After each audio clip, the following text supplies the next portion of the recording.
Hi sir. Hi అండి sir, ఇది యూజువల్గా ఎవరినన్నా డిస్నీలో రిప్రజెంట్ చేస్తే వాళ్ళని అడగాల్సిన క్వశ్చన్ ఇది. మనం సినిమాలో ఒక ఫ్రేమ్ పెట్టినప్పుడు ఫ్రేమ్లో ఒక ఫ్లవర్ వాజ్ పెట్టినా సరే దానికి ఒక పర్పస్ ఉంటుంది, ఆబ్జెక్టివ్ ఉంటుంది. ప్రతి డైరెక్టర్కి కానీ ప్రొడ్యూసర్కి కానీ ఏదో ఒక వాల్యూ యాడ్ చేస్తుంది అని చెప్పి మిమ్మల్ని అప్రోచ్ అయినప్పుడు వాళ్ళని అడిగి ఉంటారు కదా మీరు, ఏంటంటే ఆబ్జెక్టివ్ మా వాయిస్ వల్ల ఏం వాల్యూ యాడ్ అవుతుంది ఈ సినిమాకి కానీ లేకపోతే క్యారెక్టర్స్కి కానీ అని చెప్పి అలా ఏమన్నా అడిగారా? వాళ్ళు ఏం చెప్పారు? ఆనెస్ట్గా చెప్పాలంటే నేనేం అడగలేదండి. ఎందుకంటే నేను అడిగింది ఓన్లీ ఆలీ అన్న ఒక్కడిని, అన్న చేయొచ్చా లేదా అని అడిగాను. ఎందుకంటే డిజ్నీ చూస్ చేసుకోవడం అనేది చాలా వాళ్ళు ఆల్రెడీ నేను వాయిస్ టెస్ట్ ఇవ్వాలా అని అడిగాను. అడిగితే లేదు డిజ్నీ పైనుంచే మాకు వచ్చింది దట్ ఈ యాక్టరే కావాలి అని చెప్పి అని. సో వాళ్ళే చూస్ చేసుకున్నారు. పర్టికులర్గా అంటే మేబీ నేను అంత పర్టికులర్గా ఏం అడగలేదండి. అండ్ మోర్ ఇంపార్టెంట్లీ నాకు ఎప్పుడైతే తను డిజ్నీ లైబ్రరీ అనే పదం నాకు అన్న చెప్పారు, నేను ఐ థాట్ అంతే కదా, అంటే ఇది మానిటరీ బెనిఫిట్ కంటే ద లాంగ్ టర్మ్ బెనిఫిట్ ఎక్కువ. అంటే నా doubt it's not about why Satyadev కానీ వై మహేష్ బాబు గారు అని వై అలీ గారు అని కాదు. అసలు ఇలాంటి ఒక సినిమాకి ఒక Disney global brand, lion king అనేది ఒక వెరీ సక్సెస్ఫుల్ ఫ్రాంచైజ్. అటువంటి వాటికి యాక్టర్స్ వాయిస్ పెడితే ఏంటి, వాట్ ఈస్ దేర్ ఆబ్జెక్టివ్ అని? డిజ్నీ వాళ్ళ ఆబ్జెక్టివ్ అంటున్నారా? అంటే obviously I think greater reach అంతే కదండి. అంటే లైక్ రీచ్ కోసం ఆబ్వియస్లీ ఆబ్జెక్టివ్ అంటే మేబీ అన్న మీకు తెలియని వేరే ఆన్సర్ ఉంటే చెప్పొచ్చు. నాకు తెలిసింది అదొకటే. అంటే ఎందుకు మీరు మీ వాయిసెస్ అన్న స్పేస్ అంటే ఇండస్ట్రీలో చాలామంది ఉన్నారు, బట్ ఏంటంటే ఈ క్యారెక్టర్కి ఈయనైతే బాగుంటుంది అనే ఉద్దేశంతో వాళ్ళు రావటం జరిగింది. అండ్ ఏంటంటే ఇంకోటి, ఇది ఒక యాక్టర్కి ఒక చిన్న పల్స్ పడిపోతుంటే గ్లూకోజ్ ఎక్కిస్తే మళ్ళీ వస్తుంది చూడండి. ఓకే, సో అట్టాగా అసలు జనరల్గా డిజ్నీ వాళ్ళు అప్రోచ్ అవ్వటం అనేదే అది అదృష్టంగా భావిస్తున్నాం. యాజ్ యాక్టర్గా వాయిస్ రికగ్నైజ్ అంతే, ఇంకేమీ లేదు. అరే ఇక పలానా క్యారెక్టర్కి ఇక పలానా వాయిస్ అలీ అంటే అలీగాడ్ అంటారు. కొత్త ఇన్నింగ్స్ అండి, లుకింగ్ ఫార్వర్డ్. అలీ గారు అన్న చెప్పండి అన్న. Welcome back. చాలా కాలం అయింది మీరు సినిమా మీడియాతో ఇంటరాక్ట్ అయ్యి. అండ్ ఈ మధ్య చాలా సార్లు వచ్చాను. అదేలేండి, కాకపోతే ఇప్పుడు ఏదో ఇందాక డిస్నీకి మనం డబ్బింగ్ చెప్పడం అనేది మా అదృష్టం అని మీరు ఏదో చెప్తున్నారు, కానీ డిస్నీ అదృష్టం. ఎందుకంటే వాళ్ళు చేసిన పని మాసెస్ లోకి వెళ్ళాలంటే మీ వాయిస్లు ఉంటేనే వెళ్తాయి, లేకపోతే సింహాలు పులులతో వెళ్లే పని కాదు అది.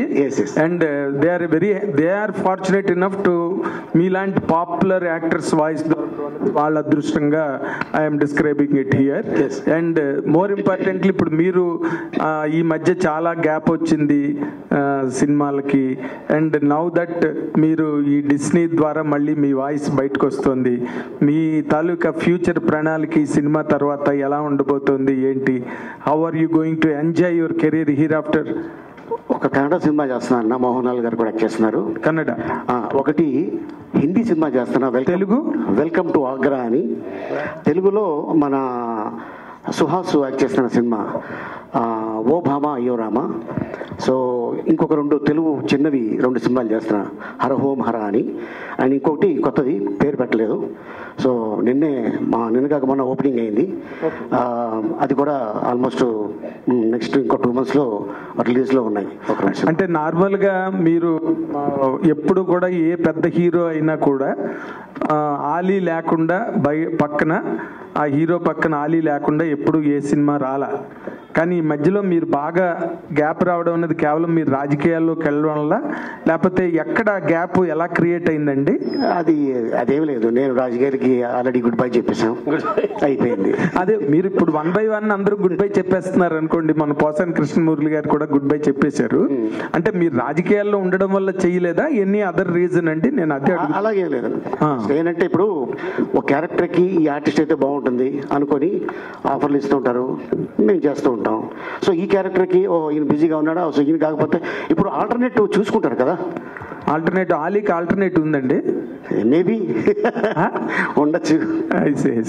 అయితే congratulations. Still zebra still zebra is roaring. Still zebra is roaring. Congratulations mister Satyadev. Thank you sir.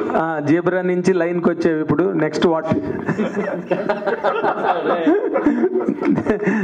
అది యాదృచ్ఛికంగా జరిగింది. అండ్ ఇప్పుడే వస్తుంటే పక్క షో కూడా హౌస్ఫుల్ అయిందని చెప్పి అని అన్నారు. So felt very happy. And okay month లో ఇలా జీబ్రా తర్వాత ఇప్పుడు ముఫాసా, చాలా హ్యాపీగా ఉంది సార్. అంటే నాకు అలీ అన్న విషయంలో మామూలుగా ఊరికే అంటే నథింగ్. అంటే ఆయన 1500 సినిమాలు చేశారు కదా. అంటే ఇప్పటికీ అన్ని సినిమాలు చేసిన తర్వాత నేనైతే అంటే మామూలుగా ఎవరైనా అయితే ఇంకా చాలు, నేను ఐ అచీవ్డ్ ఎవ్రీథింగ్ అనుకుంటారు. బట్ స్టిల్ ఐ థింక్ ఆయనకి ఇంకా అదే, అంటే మొన్న మాట్లాడినప్పుడు కూడా నువ్వు ఖచ్చితంగా ఇవ్వు వాయిస్ అంటే, అన్న మీరింత ఫీల్ అయిపోతున్నారు ఏంటి అంటే, you achieved everything. Me achievement అంటే 52 ఫిల్మ్స్ హీరో కింద చేసిన ఆయన అలీ గారు అంటే like seriously he's a legend for us. And నాకు ఆయన అప్పుడు కూడా అంతే స్ట్రాంగ్ గా లేదు, నువ్వు ఇవ్వు, నువ్వు డిజ్నీ దాంట్లో ఇది ఉంటుంది, అదేనా నార్మల్ థింగ్ అనుకుంటున్నావు అని చెప్పడం అన్నది. అంటే that shows his greatness. And I'm glad. అంటే ఒక పక్క మహేష్ సార్, ఒక పక్క అలీ గారు, బ్రహ్మానందం గారు, వీళ్ళందరితో నాకు అంటే I'm just I just started off and feels very nice. And thank you so much sir Zebra గురించి కూడా ప్రస్తావన తీసుకొచ్చినందుకు. Zebra is the content of discussion all around now. అందుకని నేను దాన్ని మళ్ళీ కోట్ చేయడం జరిగింది. మహేష్ బాబు గారు మీ భుజం మీద చేసిన సీన్ లేచిపోయిందని చెప్పారు. ఇందులో కూడా లేచిపోయిన సీన్లు ఉన్నాయా? ఇందులో లేవలేదండి, ఎందుకంటే అంతా లేపేసిన తర్వాత నా దగ్గరకు వచ్చింది ఇది. సో లేదండి, ఐ థింక్ అది చాలా బిటర్ స్వీట్ మెమరీ. ఎందుకంటే చాలా ఎక్స్ట్రీమ్ క్లోజ్అప్ షాట్ అది. అసలు అంటే కొత్తగా వస్తున్న వాళ్ళకి అంత ఎక్స్ట్రీమ్ మహేష్ గారు పక్కన ఎవడీడు అనేదో ఊరికే అదేదో మనకి లైఫ్ టర్నింగ్ అయిపోద్దాను కదా, బట్ జనాల్లో కనిపిస్తాను కదా అని చాలా ఆశపడ్డాను, కానీ ఆ సీన్ లేచిపోయింది. But I'm happy today I'm standing here. But now that you are reckoning as a hero, పెద్ద hero, that's congratulations and with latest hit. All the very best. Thank you so much sir. And Ali గారు, మీరు కూడా ఇంక రాబోయే రోజుల్లో ఈ cinema చేయను, ఆ సినిమా చేయను, ఈ పార్టీ ఆ పార్టీ అనకుండా సినిమాల్లో రెగ్యులర్ గా చేయాలని కోరుకుంటున్నాం. ఎందుకన్నా నువ్వేనా సినిమా అడ్వాన్స్ ఇప్పుడే అడ్వాన్స్ చేస్తా? అడ్వాన్స్ ఇవ్వడానికి 10 మంది రెడీగా ఉన్నారు. నీ డేట్స్ కనుక ఉంటే నువ్వు హిందీ కన్నడ తిరుగుతుంటే ఎవరిస్తారు? అది కూడా సినిమానే, అది కూడా సినిమా రిలీజ్ అవుతుంది. సత్యదేవ్ గారు, మీరు నాకు తెలిసి చాలా బ్రిలియంట్, కానీ అలీ గారిని పెట్టి అలీ గారిని ఒక క్వశ్చన్ అడిగి నేను చేశానని చెప్పడం అనేది, ఇది డబ్బింగ్ మనం ఎందుకు అవసరమా కాదా అని ఆలోచించి అలీ గారు మీరు చెప్తున్నారా? నిజంగా మీరు అలీ గారికి అంతకుముందు సీనియర్గా చేసున్నాడు కాబట్టి ముఫాసా క్యారెక్టర్లో అడుగుంటారా? చేశారు కాబట్టి అడిగాను అన్న. అంటే నేను అడిగిందే ఆబ్వియస్లీ ఆయన ఆల్రెడీ ఆ క్యారెక్టర్ కి ఆల్రెడీ ఫేమస్ గా వాయిస్ ఇచ్చున్నారు కాబట్టి, అసలు ఆయన ఇదేంటి టేక్ ఏంటి, నేను ఇవ్వచ్చా లేదా అంటే దానికోసం అడిగాను. ఆబ్వియస్లీ బ్రిలియంట్ ఏం లేదు, ఊరికే. అలీ అన్న, మీరు నిజంగానే ఒక 1100 సినిమాలు పైన చేశారని తెలిసి నాకు. 1250. సారీ అన్న, నెంబర్ తప్పు చెప్పాను. 1250 సినిమాలు చేశారు. అయితే ఇప్పుడు ఎమ్మెల్యేల టైం నుంచి చూసుకుంటే కూడా ఇప్పుడు ఇన్ని చేసుకున్నాక కూడా ఎక్కడి నుంచి ఓపిక వస్తుంది? నిజంగా కూడా సత్యదేవ్ గారు అన్నట్టు ఆ ఓపికకి ఎక్కడ వస్తుంది? ఇప్పుడు ఇంత మందికి కూడా మళ్ళీ సమాధానాలు చెప్తూనే ఉంటారు. ఓ పక్క నెగిటివ్ టాపిక్స్ వచ్చినా పాజిటివ్ టాపిక్స్ వచ్చినా మీదైన స్టైల్లో మీరు మాట్లాడుతూనే ఉంటారు. ఓపిక ఎక్కడి నుంచి వస్తుందని? అంటే స్ట్రగ్లింగ్ డేస్లో మనకెవరు చేయి పట్టుకొని తీసుకెళ్ళి అవకాశాలు ఇప్పించలేదు. అండ్ అలాగే మన ఇంట్లో పస్తుగా పడుకుంటే వచ్చి ఇగో ఈ బిర్యానీ తిను, లేకపోతే ఈ కర్డ్ రైస్ తిను అని ఇవ్వాల. మన కష్టం, మన కృషి, మన పట్టుదల, తల్లిదండ్రుల ఆశీర్వాదం, భగవంతుడి దయ తోటి ఈ రోజున ఈ స్టేజ్లో ఉన్నా. నా వృత్తే ఇది, నాకు ఇదే తెలుసు, ఇది తప్ప నాకు వేరే ఏదీ తెలియదు. చార్మింగ్, పర్ఫెక్ట్ గా ఉన్నారన్న. ఇప్పుడు కానీ మీ ఫ్రెండ్ తీసుకురాలేదు, పక్కనే ఇంటి పక్కనే ఉన్నాడు కదా, మీ కార్లో ఎక్కించుకుని రావచ్చు కదా? లేదు పాపం, హెల్త్ బాగాలేదు చెప్పాడా? కొంచెం 3 రోజుల నుంచి బ్రహ్మానందం గారికి హెల్త్ బాగాలేదని మీ నోటితో చెప్పిద్దామని ఇక్కడ రాకపోవడానికి జ్వరం ఆయనకి. హెల్త్ బాగాలేదంటే కాదు బాబు అన్న, నువ్వు తెలివైనడు, నేను కాదు. అంతే, ఇంకేమీ లేదు. సత్య అలాగే వచ్చేవాడు ఆయన. అన్న నమస్తే. నమస్తే. ఇంతకు ముందు సూర్యకి డబ్బింగ్ చెప్పారు మీరు. అవునన్నా. సూర్యకి చెప్పడం బాగుందా, మన దీనికి చెప్పడం బాగుందా?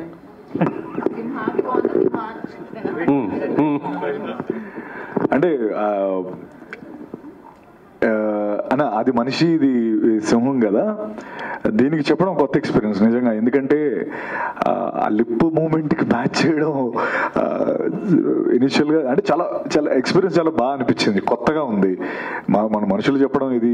ఇప్పుడు ఏంటంటే ఆ సింహం కూడా అది కోపం, దానికి ఆనందం, లేకపోతే ఇందాక తినడానికి తోడేవాడు, అదేంటి తినడానికి తెంగరోడు తోడేయడం మనకి అనేది ఫన్నీ లైన్. అది కూడా అది ఎక్స్ప్రెషన్స్ అంత అంటే యానిమేషన్ అంత పర్ఫెక్ట్ గా ఉండింది. సో కాంట్ పిక్ అన్నా, but I think I enjoyed this, definitely I enjoyed this, చాలా బాగా అనిపించింది. అండ్ ఓకే, అంటే నాకు నేను వెరీ బిగినింగ్ డేస్లో ఉన్నా, లైక్ మనీ అంటే లైక్ కావాల్సి వచ్చినప్పుడు ఈ నేషనల్ జియోగ్రఫిక్ ఛానల్స్, డిస్కవరీ అట్లకి వెనకాతల వాయిస్లు చెప్పేవాడిని, అవి కూడా చేసేవాడిని. తర్వాత ఈ మొక్క 3 అంగుళాలు పెరిగితే కట్ చేయండి, ఇలాంటివన్నీ కూడా అవి కూడా చెప్పేవాడిని నేను, ఎక్స్ట్రా ఇన్కమ్ కోసం. సో అప్పుడు ఆ నేషనల్ జియోగ్రఫిక్ వెనకాల కామెంటరీ నుంచి ఈరోజు ఒక సింహానికి నిజంగా చెప్పడం చాలా హ్యాపీ అనిపిస్తుంది. ఎంజాయ్డ్ అన్న. ఆలీ గారు సార్, తెలుగు తెర మిమ్మల్ని చాలా మిస్ అవుతుంది. పవన్ కళ్యాణ్ గారితో ఎప్పుడు ఉంటుంది మీ సినిమా? చూడాలని ఉంది మాకు. నేను చెప్పాను కదా, నేను చేయడానికి రెడీ, రావాలి అవకాశం. అండ్ ఈ మధ్యన నాకు ఒక డైరెక్టర్ కనిపించి త్వరలో మనం కలుస్తున్నాం అని ఆయన చెప్పడం జరిగింది. బిఫోర్ క్వశ్చన్ అండి, ఒక చిన్న ఇది ఏంటి అంటే కాస్త ముఫాసా గురించి అడగండి అని చెప్పి, బికాజ్ ఇది ముఫాసా ఈవెంట్ కాబట్టి, పెళ్లి కొడుకు ఇవాళ ముఫాసా కాబట్టి మనం ముఫాసా గురించి మాట్లాడదాం. సో ఐ కైండ్లీ రిక్వెస్ట్ అనమాట. సత్య గారు అండ్ అలీ గారు, సో ముఫాసా మీరు అన్నట్టు it's an international platform and Disney is an international platform. First of all congratulations, ఇంత పెద్ద దాని అంటే మీకన్నా పెద్దది. I'm not comparing anything, Disney is my favourite, చిన్నప్పటి నుంచి నా ఫేవరెట్ ప్లేస్ అనమాట. Seeing you there is very feeling so good. So ఈ ఫస్ట్ ఆఫ్ ఆల్ మీ ఎక్స్పీరియన్స్ మీరు ఆల్రెడీ చెప్పారు, this is a big thing, it's a library and everything. How did you feel? I want to know both of you, how did you feel to do this? And మీరు చిన్నప్పటి నుంచి ఫేవరెట్గా చూసారా Lion King or any cartoons or Disney work that you have loved when you are from childhood? Tommy and Jerry అని ఉండేది కదా, అది నేను చెన్నైలో ఉన్నప్పుడు సినిమా చూడాలంటే డబ్బులు పెట్టి చూడాలి. టామీ అండ్ జెర్రీ టీవీలో పెడితే ఫ్రీ, నేను అది చూసేవాడిని, అది చూసే కామెడీ నేర్చుకున్నా. ఎస్. అండ్ ఇంకోటి ఏంటంటే చిన్న సినిమా చేయడం 3 నెలలు, మహా అయితే 4 నెలలు, ఓకే. పెద్ద సినిమా అయితే 8 నెలలు లేదంటే 1 సంవత్సరం, ఇంకా పెద్ద సినిమా అయితే 2 సంవత్సరాలు. కానీ ముఫాసా లాంటి సినిమా చేయాలంటే దాదాపు 1000 మంది ఉంటారు, 4 సంవత్సరాలు పడుతుంది ఒక సినిమా రెడీ అవ్వడానికి. దాని వెనకాల అంత కష్టం ఉంది.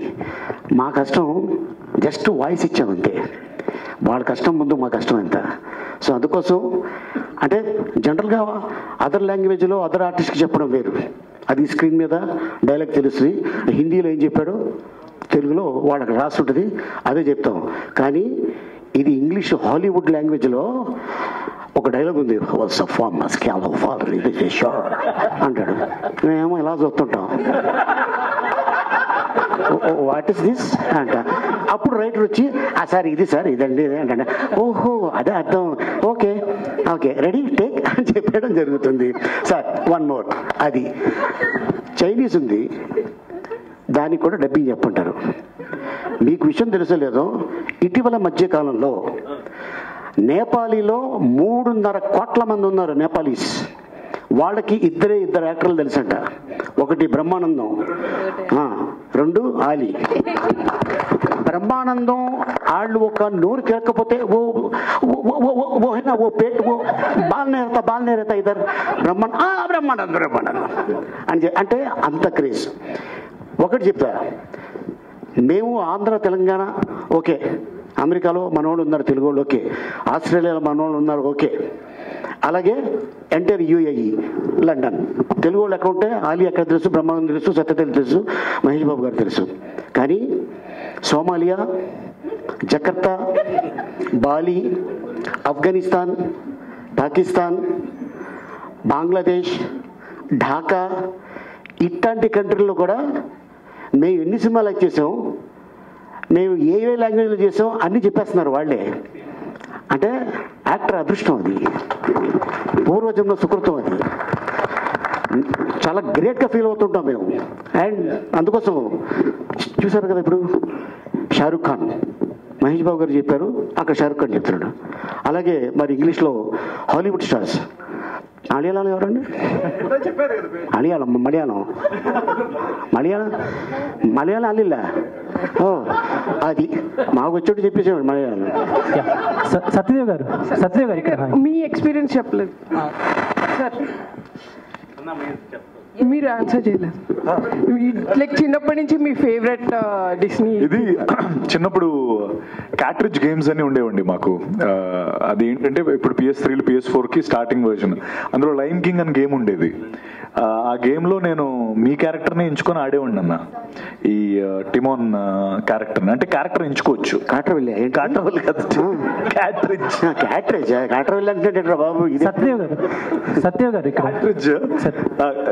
సారీ ఆడేవాడిని. అలా నాకు లైన్ కింగ్ తెలుసు. సో మళ్ళీ ఇలా నాకు లైన్ కింగ్, సో దట్ నా ఫేవరెట్ క్యారెక్టర్స్ ని మళ్ళీ లైవ్ లో చూసి దానికి వాయిస్ కూడా చాలా హ్యాపీగా ఉంది. సత్యదేవ్ గారు ఇక్కడ యాక్చువల్లీ ముఫాసా అండ్ ఠాకా బ్రదర్స్ కాబట్టి, సో మీ క్యారెక్టర్ ఏదైతే ఉందో ముఫాసాకు వచ్చేసి మహేష్ బాబు గారు చెప్తున్నారు. మీరు ఒక సీన్ గురించి చెప్పారు కదా ఇందాక, ఇలా చెయ్యేసాను సీన్ లేదు అని చెప్పేసి ఏదైతే మెన్షన్ చేశారో, ఇందులో మీరు చాలా లక్కీ అని మీరు ఫీల్ అవుతున్నారు. ఎందుకంటే ఇందులో త్రూ అవుట్ ద క్యారెక్టర్ మీరిద్దరు బ్రదర్స్ కింద మా అందరికి కనిపిస్తూ ఉంటారు కదా. How is that feeling actually? So మీరు ఇందాక అన్నారు కదా, అదే అంటే ఇక్కడ చేయలేదంటే తోకేశారు ఇందులో, ఎందుకంటే ఇది సింహాలు కాబట్టి. But still I had the same feeling, ఎందుకంటే ఇద్దరం పోటాపోటీన అంటే ఆ డైలాగ్స్ కానీ మా ఇద్దరి మధ్యలోనే ఎక్స్చేంజ్ ఉంటుంది.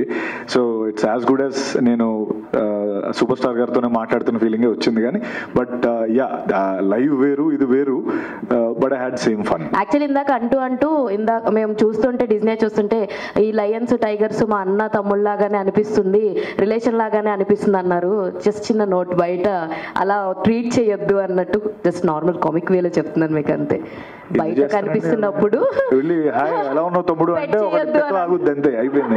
అలీ గారు సార్, లాస్ట్ 2 క్వశ్చన్స్ అండి. ఇప్పుడు ఇంగ్లీష్ మూవీస్ అంటే హాలీవుడ్ మూవీస్ ని తెలుగులో డబ్బింగ్ చేస్తున్నప్పుడు మనకి సంబంధించిన నేటివిటీకి సంబంధించిన కామెడీని యూజ్ చేస్తున్నారు ఫర్ ఎంటర్టైనింగ్. సో అలాంటి డైలాగ్స్ రాసారా ఆర్ జస్ట్ యాప్ట్ గా లైక్ ఎలా ఉందో అలా కాపీ చేసేసారా? అది లేదు, మాది యాస్టీజ్గా హాలీవుడ్లో ఏ లాంగ్వేజ్ అయితే వాళ్ళు యూజ్ చేశారు ఆ డైలాగ్స్, దాన్నే తెలుగులోనే చాలామంది రైటర్స్ని పెట్టి చెప్పడం జరిగింది.